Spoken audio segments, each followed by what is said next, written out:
Hello guys, so we're going to start with this topic, algebra.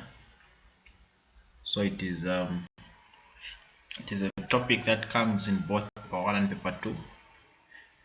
So we're going to look at how we can handle questions that involve algebraic expressions. So now before we can start, let us look at what you are supposed to know from the syllabus. So the first thing that you should know on this topic is how you can expand and simplify expressions. So know how to expand and simplify. Okay, the other thing you should know on this topic is how you can factorize algebraic expressions. So how you can factorize. Then the last thing you should know here is on what we call algebraic fractions. So fractions that involve algebraic expressions. So these are the three major subtopics that you should know on this topic. So to begin with, I'll start with how to expand and simplify. The first one. So we start. So here we have some examples. Expand and simplify the following. So basically what we're going to do here is we have a number that is outside the brackets. So what will happen is that this number is going to multiply everything inside the brackets one at a time. So what will happen is that the 5 will multiply a, the same 5 will multiply negative 2b. So when we say 5 multiplied by a, so we say this is equal to, so 5 multiplied by a, we get 5a. Then what we get when we say 5 multiplied by negative 2b, so we get negative 10b. Okay, so we have expanded. Now is there anything that we can simplify here? So we check. This is 5a, this is 10b. So these are not like terms. So therefore, this expression is in its simplified form. So we're going to leave it just like that. Let's look at this other example. Here we're looking at how you can expand and simplify double brackets. So when you have double brackets, what can we do? So this is what you do. So I'll start. The a here, which is in the first bracket, is going to multiply each term in the second bracket. To multiply with x, to multiply with y. Then the b here will multiply each term in the second brackets with x and with y. So this is going to give us, so when we say a multiplied by x, we get ax. Then when we say a multiplied by y, we get positive ay. When we say b multiplied by x, we get positive bx. When we say b multiplied by y, we get positive by. Then after expanding, we check if we have any like terms in here. Do we have any like terms? We don't have any like terms. So this expression ends here. So this is how you can expand that one. So I hope you get the concept on how you can expand and simplify. Therefore, we're going to proceed and look at a different one. Okay, so now we look at a different subtopic. Factorizing algebraic expressions. So how do you factorize algebraic expressions? So I want you to follow me so that we can see how best we can go about this. So in factorizing algebraic expressions, we'll start with the first one. How can you factorize To factorize is simply to factor out a common variable or number.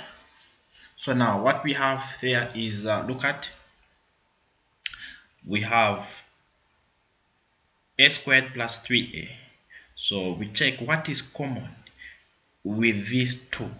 So you understand to say there is a here and there is a here again. So to factorize, we factor out what is common. So say a outside, then open brackets. When we remove a from a squared, we remain with a. Then we say plus. When we say a into 3a, only the 3 is going to remain. So meaning here we are having a open brackets, a plus 3a. And this is how you can factorize this completely. Now that this has been dealt with, we look at the second one. How can you factorize 4 expressions? So in factorizing 4 expressions, what we're going to do basically is we check if there is anything common in all the 4 expressions. Is there any letter here that is common in all the 4 expressions? We don't have. So therefore, if you don't have a letter common in all the 4 expressions, what you do is you factorize by grouping. So group the first 2 expressions and the last 2 expressions.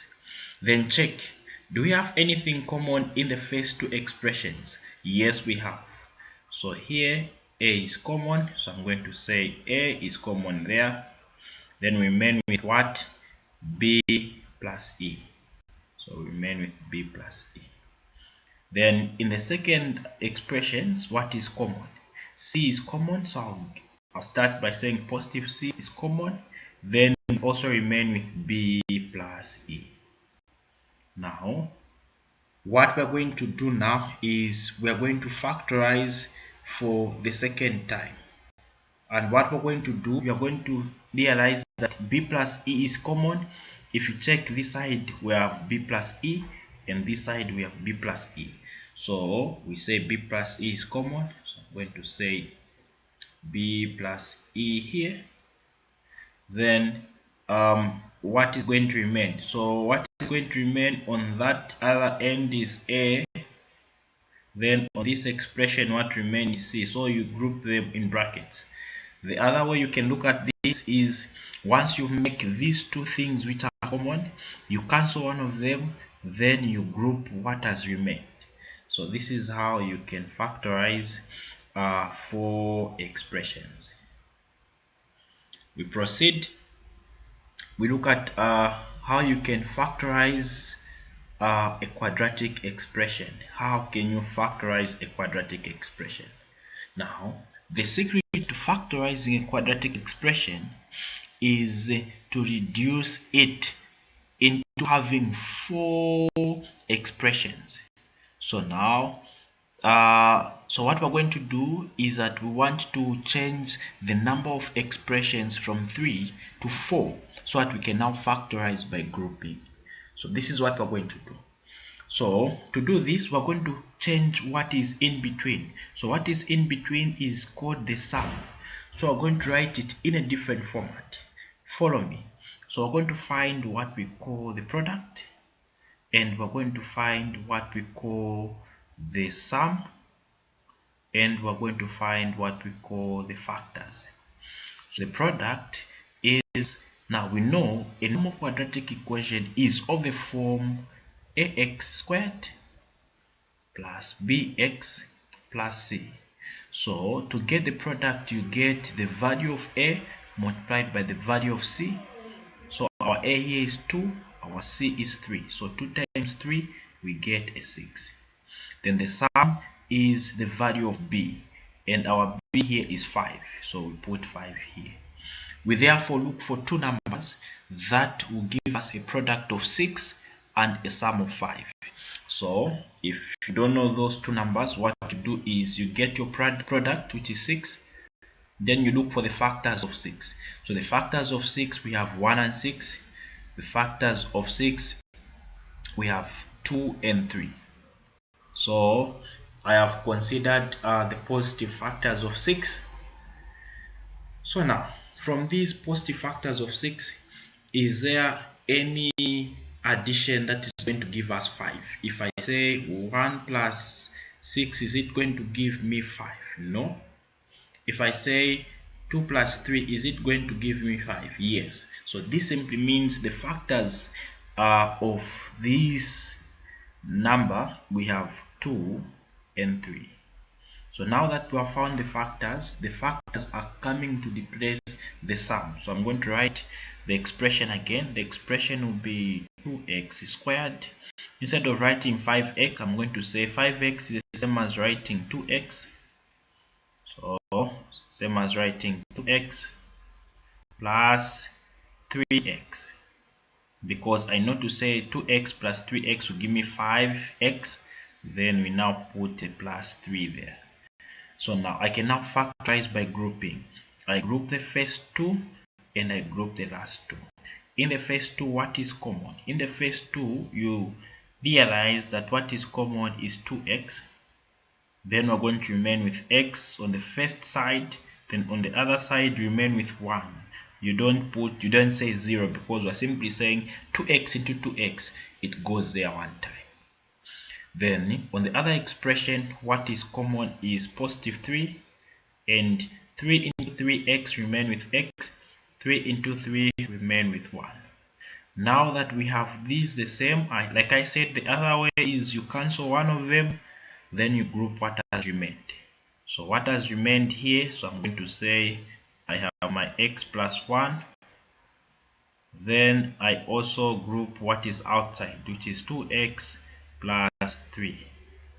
So once you do that, then you are well and good. So x plus 1, then open brackets, 2x plus 3. So this is the final answer because it has been factorized. So I'm going to put it like that to show our final answer, like that. So that is how you can factorize a quadratic expression. From there now, let us see how can we factorize the last one. What can we do to factorize the last one? The first thing when they give you a question of factorization is you first check if we have anything that is common. Do we have anything that is common apart from 1, of course? Between x squared and 4, we don't have. So we don't have anything common between x squared and 4, and there are only two expressions, so there's no way in which we can separate them. So this kind of factorization is called a difference of two squares. So it is called a difference of two squares. Now, how do you factorize a difference of two squares? Now, this is what I want you to know. Check out here. If I say 1 multiplied by 1, I'll get 1. If I say 2 multiplied by 2, I'll get 4. If I say 3 multiplied by 3, I'll get 9. If I say x multiplied by x, I get x squared. So now, these values I get here are called perfect squares. So these are called perfect squares. So any expression that involves perfect squares can be factorized using a difference of two squares. So this is how you factorize using a difference of two squares. So basically the simplest thing you can do is you just open two brackets like that.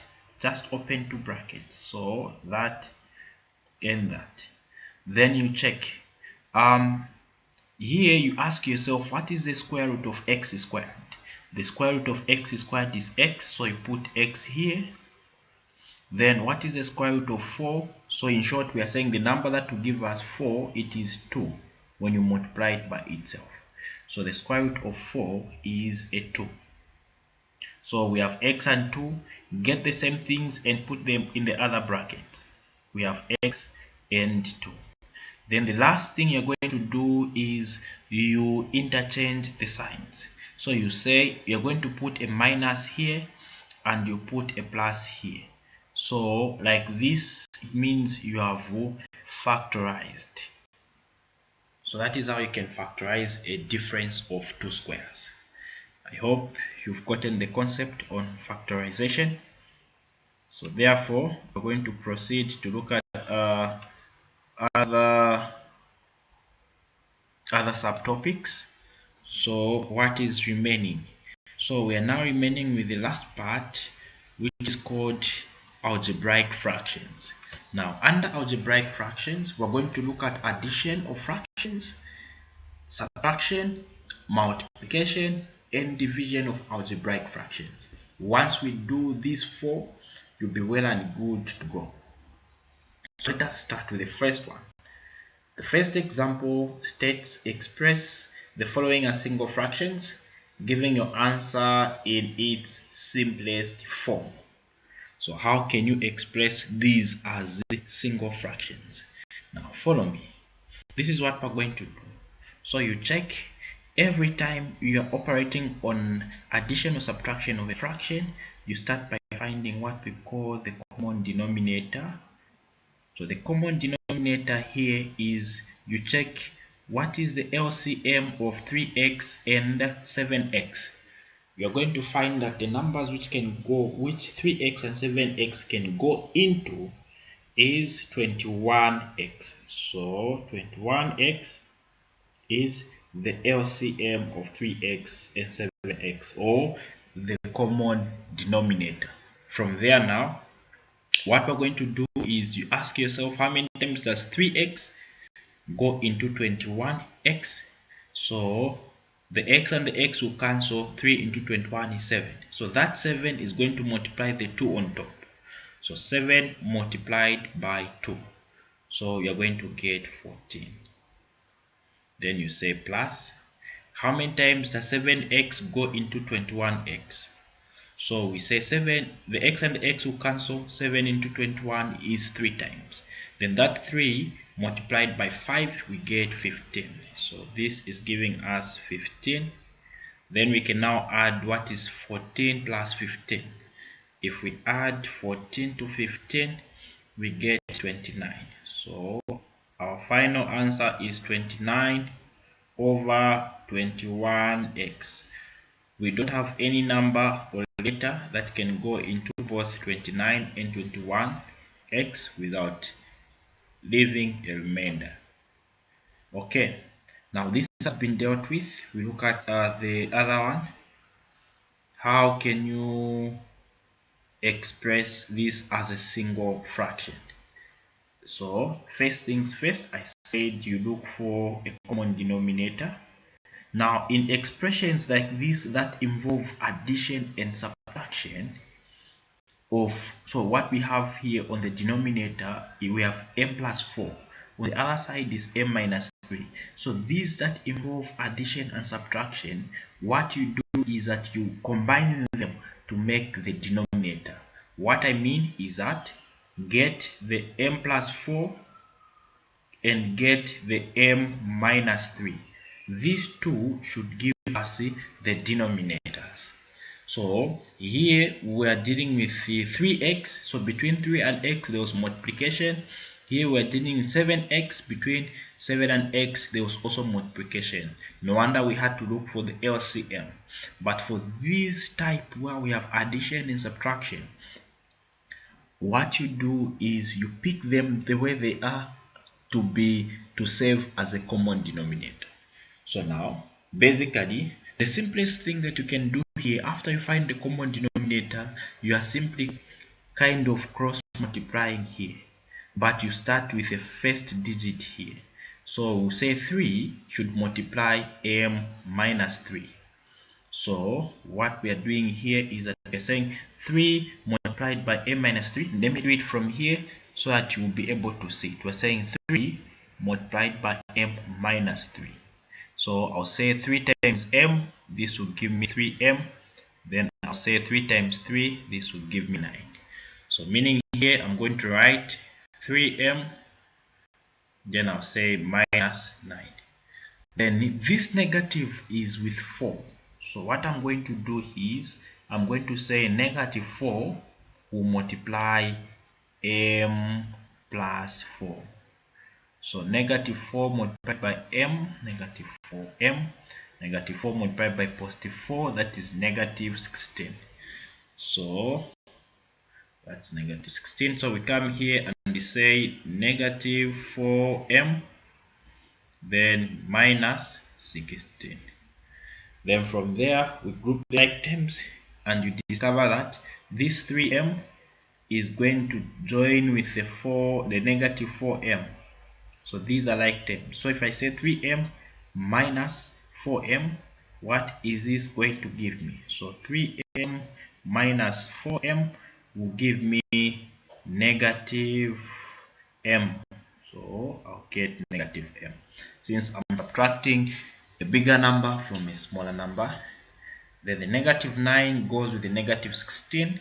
So when the signs are the same, we add. So what is 9 plus 16? So that is 25. Then you maintain the sign. So we get negative 25. So negative 25 is what I'm going to get for that. So I'm going to write it here, negative 25. Then from there, what I do is I'm going to say over. So one mistake that people make is that they forget to write this denominator. So these should just be following like that. They don't change. You just bring them down the way they are. So just like that. Then you check if the top part can be simplified. Then you simplify. If you can't, then you leave it like that. Then a caution here. Such questions, they mostly attract 3 marks, so it is important to show all your working. So even this working here that I've done on this part should come somewhere here, so you should be able to do it somewhere there. Then even this working that I've done on this part, you should show it as step by step, so that you can be awarded full marks. Alright, so this is the final answer. So we leave it there. So that's the final answer. We proceed to another question. Simplify this. So here we now have multiplication and division. So let's start with the multiplication part. How can you multiply that? So the first thing we're going to do here is you can either multiply direct, the numerator to the numerator, denominator to the denominator, or you can start by simplifying. What do I mean? Check out. I can say you can simplify by cancelling what is on top with what is down.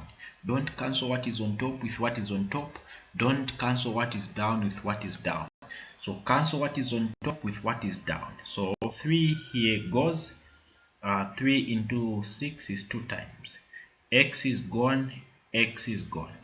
Then I can say A is gone, A is gone. Then from there, what am I going to do? I'll say the 2 which is remaining with the y, this is 2y. So I'll say 2y multiplied by 4. So 2y by 4, I'll get 8y. Then down, I'm only remaining with 5b. So I'll say 5 times b and I get 5b. So this is not like, these are not like terms.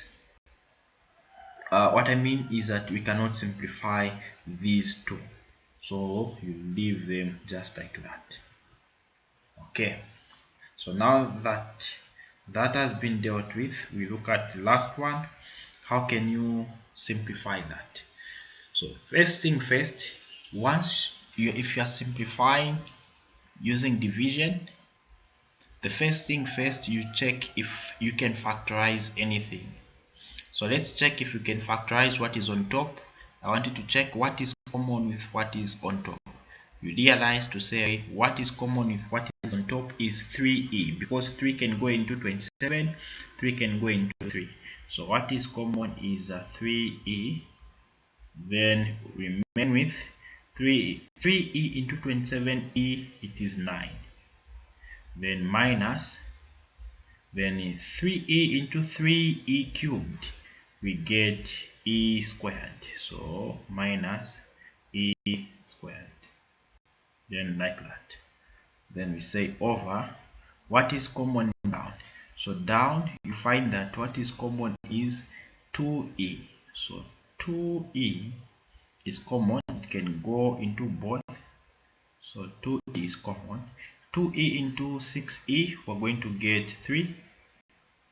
Then what is 2e into negative 2e squared? We're going to get negative e, like that. Then you discover that what is on top has not been factorized fully. So we need to factorize it fully before we can proceed. How are we going to do that? So this is what we're going to do. So I'm going to write my 3e here, and you're going to discover that what is inside here is these are perfect squares. So this, you factorize this using difference of two squares. So we're going to open two brackets like that, then what is the square root of 9? The square root of 9 is a 3. The square root of e squared, that is e. So you just write the same things on the other end, then put a minus here, put a plus there. Then what we're going to do, you say over the same, we have 2e, then open brackets, 3 minus e close bracket. Then from there now you check, you find that 3 minus e is on top and 3 minus e is down. So we're going to cancel out the 3 minus e on top and the 3 minus e down. Then we are also going to cancel the e on top and the e down, so that now we can remain the simplified answer. So what we are remaining with is, we can say 3 over 2.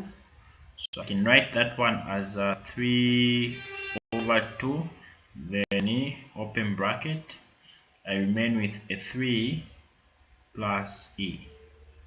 So I remain with a 3 plus e. So this is how I can do that one. So it means I've simplified. I cannot simplify this one further, so meaning I leave it just there. So that is how best you can go about those. I hope you enjoyed this video and you were able to understand most of the stuffs. So I'm going to leave you with an exercise that you can try out, then you see if you are able to understand and get the concept. So you can try out an exercise. So try out this task. So if you are able to answer these questions, then you are well and good on the topic algebra for math paper 1 and 2. Thank you.